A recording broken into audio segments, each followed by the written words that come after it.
ప్రియులారా, ప్రార్థన చేసుకుందాం.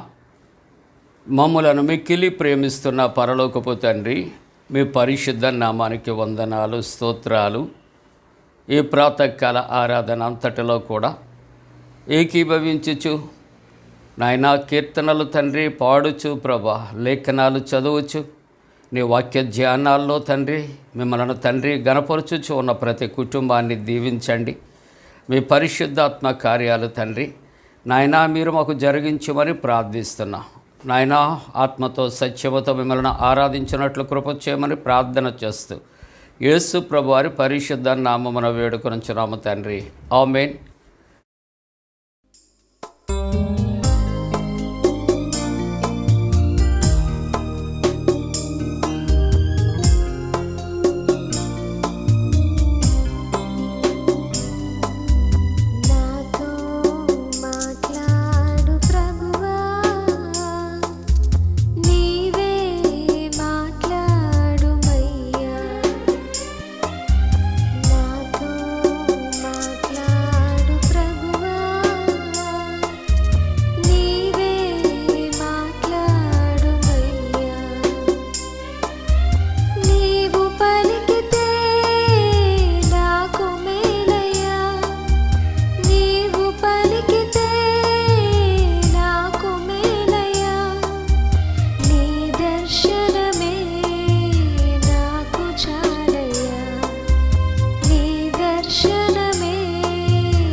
Praise the lord.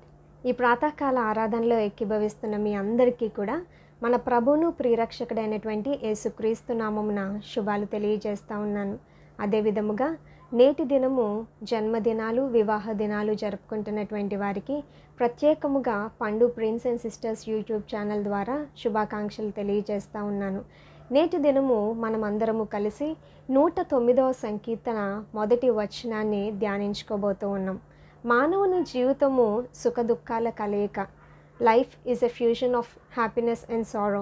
ఖచ్చితంగా మానవుడు తన జీవితంలో సంతోషాన్ని, అదే విధముగా దుఃఖాన్ని కూడా కొన్ని పరిస్థితుల్లో అనుభవిస్తూ ఉంటాడు. అయితే సంతోషంగా ఉన్నప్పుడు దేవునికి కృతజ్ఞతాస్తుతులు చెల్లిస్తాడో లేదో కానీ దుఃఖములో ఉన్నప్పుడు కష్ట నష్టాలను అనుభవిస్తూ ఉన్నప్పుడు ఖచ్చితంగా దేవునికి మొరపెడతాడు. అటువంటి పరిస్థితుల్లో దేవుడు ఎటువంటి జవాబు ఇవ్వకుండా, దేవుడు ఎటువంటి విడుదల అతనికి కలుగు చేయకుండా, ఒకవేళ దేవుడు గనక మౌనముగా ఉండిపోతే దేవుని యొక్క మౌనము ఆ మానవుణ్ణి మానసికంగా మరింత కృంగజేస్తుంది, ఇంకా బాధిస్తుంది అనేటువంటి విషయము మనందరికీ తెలుసు. అయితే అటువంటి పరిస్థితులనే మనము ఏ విధంగా ఎదుర్కోవాలో ఈ దినము కీర్తనకారుని ద్వారా మనకు తెలియచేయబడుతూ ఉంది. 109వ సంకీర్తన 1వ వచనము గనుక మనం చూస్తూ ఉంటే, నా స్తుతికి కారణభూతుడవగు దేవా మౌనముగా ఉండకము. దావీదు ఇక్కడ ఉన్నటువంటి పరిస్థితుల్లో చాలా దుర్భరమైనటువంటి స్థితిని అనుభవిస్తూ ఉన్నాడు. అనేక మంది అతనిని దూషిస్తూ అతనిపైన మానసికంగా కూడా దాడి చేస్తున్నటువంటి పరిస్థితుల్లో దావీదు చేస్తున్నటువంటి ప్రార్థనే ఈ యొక్క 1వ వచనంలో మనము చూడగలుగుతూ ఉన్నాము. అయితే అతను చేసినటువంటి ప్రార్థన గనక మనం చూస్తే, నా స్తుతికి కారణభూతుడవగు దేవా అని అంటూ ఉన్నాడు. అతను ఎదుర్కొంటున్నటువంటి పరిస్థితులు దేవుడు ఎటువంటి సహాయము చేయకుండా మౌనముగా ఉంటున్నప్పటికీ కూడా దేవుణ్ణి దూషించకుండా అతను ఏం చేస్తూ ఉన్నాడు అని అంటే, నా స్తుతికి నీవే కారణభూతుడవు కాబట్టి ప్రవ్వా దయచేసి నువ్వు మౌనముగా ఉండకు అని దేవునికి విజ్ఞాపన చేస్తూ ఉన్నాడు.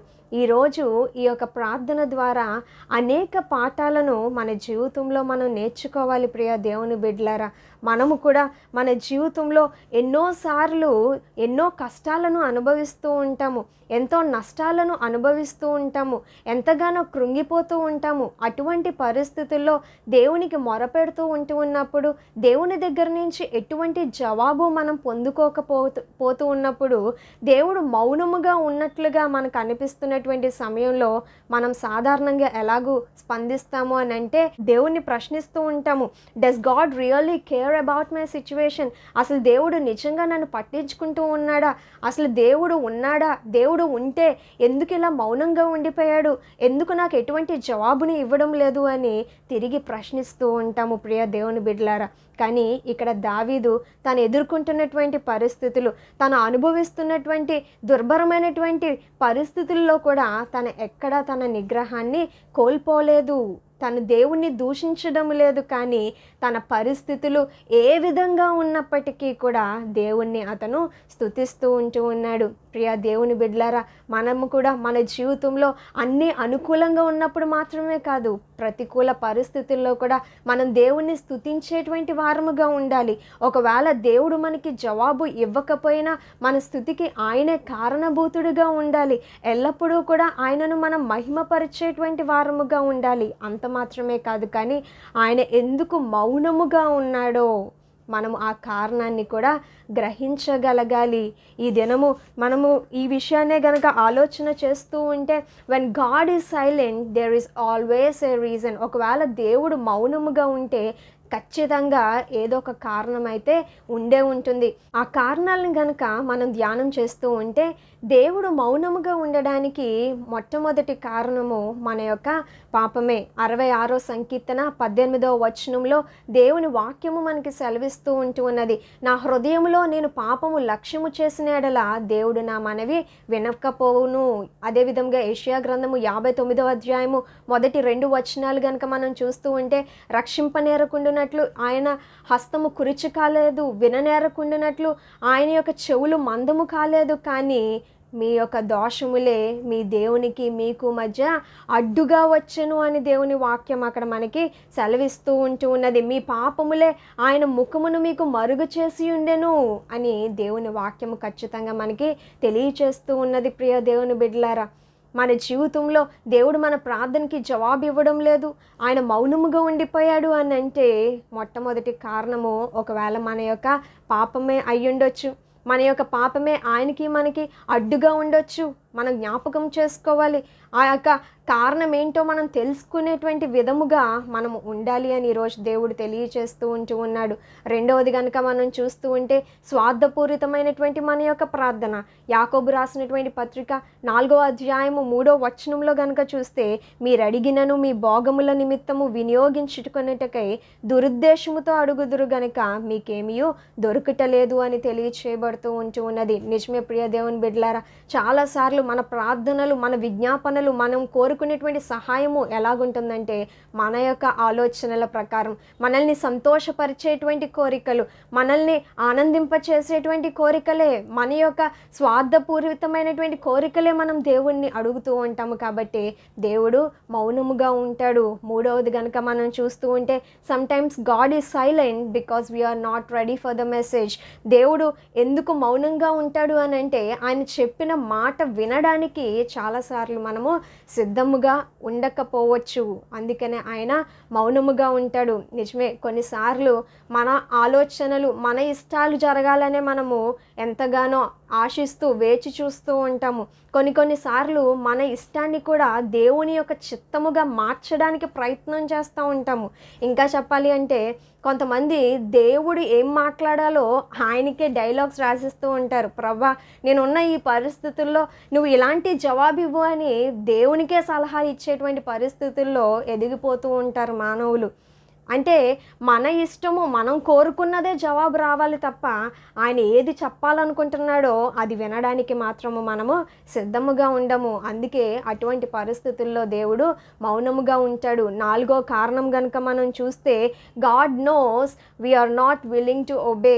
ఎందుకు దేవుడు మౌనంగా ఉంటాడు అని అంటే, దేవునికి తెలుసు మనం విధేయత చూపించడానికి ఇష్టముగా లేము అని. ఒకవేళ ఆయన మాట్లాడినా, ఆయన యొక్క చిత్తాన్ని, ఆయన ఇష్టాన్ని మనకి బయలుపరిచిన, దానికి లోబడగలిగేటువంటి లేకపోతే విధేయత చూపించేటువంటి హృదయము మనకి లేదు అని ఆయనకి తెలుసు. కాబట్టే ఆయన కొన్ని సమయాలలో మౌనముగా ఉంటాడు. ఆయన ఖచ్చితంగా దేవుడు తన చిత్తాన్ని బయలుపరిచేటువంటి దేవుడు. ఆయన ఖచ్చితంగా కనుపరచాలని ఆశించేటువంటి దేవుడు. కానీ అది ఎప్పుడు ఆయన కనుపరుస్తాడు అని అంటే, ఎవరైతే దానికి విధేయత చూపించాలి అని ఆశిస్తారో, ఎవరైతే అట్టి హృదయం కలిగి ఉంటారో వారికి మాత్రమే దేవుడు దానిని బయలుపరుస్తాడు అనేటువంటి విషయాన్ని మనం జ్ఞాపకం చేసుకోవాలి. చివరిగా గనక మనం ఆలోచన చేస్తూ ఉంటే, దేవుడు మౌనముగా ఉండడానికి కారణము ఆయన మన విశ్వాసాన్ని పరీక్షిస్తూ ఉండొచ్చు. అవును, మనం మత్తయి సువార్త 15వ అధ్యాయము 21వ వచనంలో చూస్తే కనాను స్త్రీ గురించి చూస్తూ ఉన్నాము. అక్కడ ఆమె దయ్యం పట్టినటువంటి తన యొక్క కుమార్తె విడుదల కొరకు యేసుక్రీస్తు దగ్గరకు వచ్చి విజ్ఞాపన చేసుకుంటూ ఉన్నప్పుడు యేసుక్రీస్తు ఒక్క మాట కూడా ఆయన మాట్లాడడం లేదు. దానికి గల కారణం ఏంటి అని అంటే, ఆయన ఆమె యొక్క విశ్వాసాన్ని పరీక్షిస్తూ ఉన్నాడు. అందుకనే చివరిగా ఆయన అంటున్నాడు, అమ్మా నీ విశ్వాసము గొప్పది అని ఆయన సెలవిస్తూ ఉండడం మనం చూస్తూ ఉన్నాం. కాబట్టి కొన్ని సందర్భాల్లో దేవుడు మౌనముగా ఉండడానికి కారణము మన విశ్వాసాన్ని ఆయన పరీక్షిస్తూ ఉన్నాడు అనేటువంటి విషయాన్ని మనం జ్ఞాపకం చేసుకోవాలి. కాబట్టి ప్రియ దేవుని బిడ్డలారా, మనం ప్రార్థిస్తూ ఉన్నప్పుడు, మనం విజ్ఞాపన చేస్తూ ఉన్నప్పుడు దేవుడు మౌనముగా ఉన్నాడు అని అంటే there is always a reason. ఖచ్చితంగా ఆ పరిస్థితులకు ఒక కారణం అయితే ఉండే ఉంటుంది అని మనము జ్ఞాపకము చేసుకోవాలి. కాబట్టి ఈ దినము మీరు కూడా ఇటువంటి పరిస్థితులనే అనుభవిస్తూ ఉన్నారా? మీ జీవితంలో కూడా ఎన్నో దినాల నుండి, ఎన్నో సంవత్సరాల నుండి ఎంతో భయంకరమైన పరిస్థితులు ఎదుర్కొంటూ దేవుని సన్నిధిలో మొరపెడుతూ ఉన్నారా?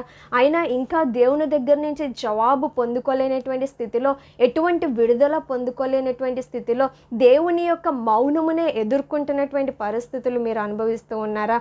అయితే ఈ దినము మీరు జ్ఞాపకము చేసుకోండి, దేవుడు ఎందుకు మౌనముగా ఉన్నాడో, దానికి గల కారణం ఏంటో మిమ్మలను మీరు స్వపరీక్ష చేసుకోండి. అంతేగాని మానసికంగా మీరు కృంగిపోవద్దు. ఎందుకు అని అంటే దేవుని యొక్క మౌనము it's just a season of silence but not a life time of silence. జ్ఞాపకం చేసుకోండి, దేవుని యొక్క మౌనం కేవలం కొంత మాత్రమే, కానీ అది జీవిత కాలము మాత్రము కానే కాదు. Just because God seems to be silent, it doesn't mean that he is absent. It doesn't mean that he is not working in your situations. ఆయన మౌనంగా ఉన్నాడు కదా అని చెప్పి ఆయన మిమ్మలను పట్టించుకోవడం లేదు, మీ దగ్గర లేడు, ఆయన మిమ్మలను గురించి ఎటువంటి పనులు చేయడం లేదు అని మీరు అనుకోవద్దు. ఆయన ఖచ్చితంగా మనతో ఉండేటువంటి దేవుడు. I will not leave you not forsake you, నిన్ను విడువను ఎడబాయను అని వాగ్దానము చేసి ఇమ్మానుయేలు దేవుడుగా నిత్యము మనతో ఉండడానికి ఈ భూలోకానికి దిగి వచ్చిన దేవుడు.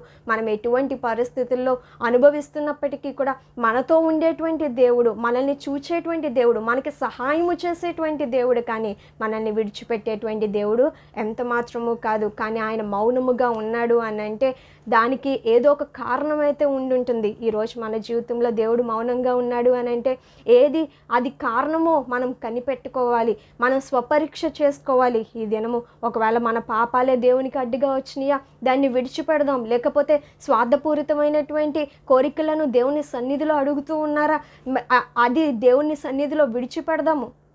దేవుని కంటే ఎక్కువగా దేనికైతే ప్రాధాన్యత ఇస్తున్నారో, ఎవరికైతే ప్రాధాన్యతని ఇస్తూ ఉన్నారో, దేనినైతే కోరుకుంటున్నారో అది విడిచిపెట్టడానికి సిద్ధపడదాము. దేవుడు మాట్లాడేటువంటి మాటను వినడానికి మన హృదయాలను సిద్ధపరచుకుందాం. కేవలం వినడం మాత్రమే కాదు, కానీ ఆయన మాటలకు విధేయత చూపించి ఆయన చిత్తాన్ని జరిగించడానికి మనల్ని మనము సిద్ధపరచుకుందాం. అట్టి సహాయాన్ని దేవుణ్ణి అడుగుదాము. ఖచ్చితంగా దేవుడు ఇచ్చేటువంటి జవాబును మనము పొందుకోగలము. కాబట్టి ప్రియ దేవుని బిడ్డలారా, ఈరోజు జ్ఞాపకం చేసుకోండి, దేవుడు మౌనంగా ఉన్నాడు అని అంటే ఆయన మౌనముగా ఉన్నటువంటి సమయంలో God is not preparing a blessing for you, but God is preparing you for a blessing. దేవుడు నీ కొరకు ఆశీర్వాదాన్ని సిద్ధపరచడం లేదు, కానీ నిన్ను ఆశీర్వాదం కొరకై సిద్ధపరుస్తూ ఉన్నాడు. కాబట్టి ఆ ఆశీర్వాదం పొందుకోవాలి అని అంటే నీవు స్వపరీక్ష చేసుకొని ఏది దేవునికి నీకు ఆటంకముగా వస్తుందో దాన్ని విడిచిపెట్టడానికి నువ్వు ప్రయత్నము చేయాలి. దేవుడు ఏది వినమని విధేయత చూపించమని ఆజ్ఞాపిస్తూ ఉన్నాడో దానిని జరిగించగలిగేటువంటి హృదయము మనం కలిగి ఉండాలి. ఆయన చేసిన మేలును బట్టి నిత్యము మనం కృతజ్ఞతాస్తుతులు చెల్లించేటువంటి వారముగా ఉండి ఆయన సన్నిధిలో విశ్వాసముతో వేచి ఉండగలిగితే again we will here the voice of God. ఖచ్చితంగా మనం దేవుని స్వరాన్ని వినగలుగుతాం. కాబట్టి అట్టి రీతిలో నడిపించబడడానికి పరిశుద్ధాత్మ దేవుడు మనందరికీ తోడయండి సహాయం చేయనుగాక. ఆమెన్.